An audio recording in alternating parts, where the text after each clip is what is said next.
কি আজব ব্যাপার দেখুন, এখন বর্তমানে রুবর দিয়েও বিল্ডিং তৈরি করা যায়। দেখুন ভিডিওটি, কি অবস্থা দেখুন। দেখুন ভিডিওটি, চিন্তা করে দেখুন মাথার মধ্যে কি পরিমাণ গোবর।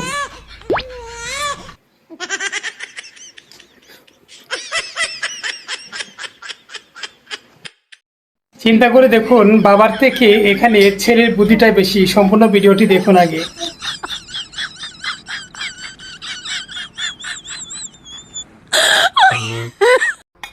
রাজমিস্ত্রি যখন বেশি দক্ষ হয় তখন দেখেন বিল্ডিং এর কাজ কেমন হয়।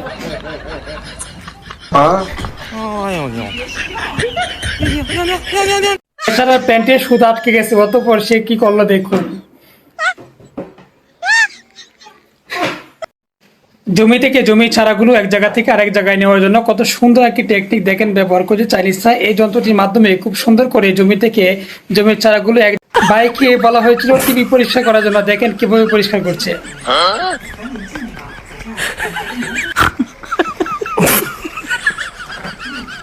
কঠিন কাজকে সহজ করা এদের কাজ দেখুন।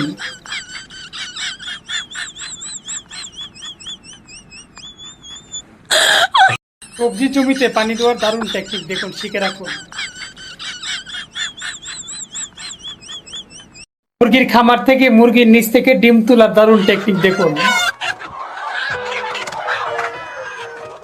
প্রচন্ড শীত থেকে বাঁচার সেই রকম টেকনিক শিখে রাখুন, শীত আসলে কাজে লাগাতে পারবেন। তবে মনে হয় না খুব বেশি কার্যকর হবে। আপনি যদি আপনার ঘরে এরকম একটি প্রসেস করে রাখেন, এরকম একটি টেবিল, ডাইনিং টেবিল প্লাস হচ্ছে খাবারের সকল আইটেমগুলো একসাথে একটা ড্রয়ারের মধ্যে রাখতে পারবেন, যদি আপনি এই টেকনিকটা অবলম্বন করে এই সিস্টেমে একটি টেবিল বানাতে পারেন। দেখুন, চাইনিজদের মতো বুদ্ধি কাটালে জীবনটা অনেক সহজ হয়ে যাবে। ভিডিওটি দেখুন।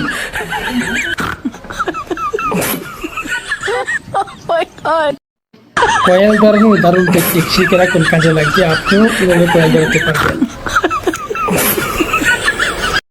খুব সুন্দর একটি যন্ত্র চাইনিজ আবিষ্কার করেছে জমির চারা এক জায়গা থেকে আরেক জায়গায় নেওয়ার জন্য, চারা রোপণ করার জন্য। বোতল দিয়ে বোতল কেটে এত সুন্দর একটি ফুলের টব বানানো যায়, এটা না দেখলে বুঝতে পারতাম না। আপনারা চাইলে কিন্তু এভাবে বোতল কেটে এত সুন্দর একটি টব বানিয়ে আপনি আপনার ঘরের বারান্দায় ফুল রোপণ করতে পারেন। দেখেন কত সুন্দর করে টবটি বানালো। শিখে রাখুন, কাজে লাগবে। আপনার বাসায় যদি এরকম বোতল থাকে, যে নষ্ট বোতলগুলা কেটে, চাইনিজদের কাজের ধরনটাই সুন্দর। দেখুন কত সুন্দর করে লাঠিগুলো গাড়ছে মাটির নিচে।